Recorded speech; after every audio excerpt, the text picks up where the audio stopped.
માતા હે. આપણે બહુ નાના હતા ત્યારે લગભગ ઘરે ગાયું રાખતા.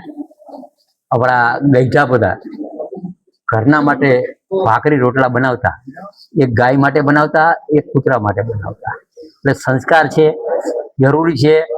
અને આજે આ જોતા મને એવું લાગે છે કે આની એક યુનિવર્સિટી કરવી જોઈએ અને આનું આખું એક એક જિલ્લામાં આવી જે સંસ્થાઓ હોય સંસ્થા દ્વારા પ્રોડક્શન કરવું જોઈએ.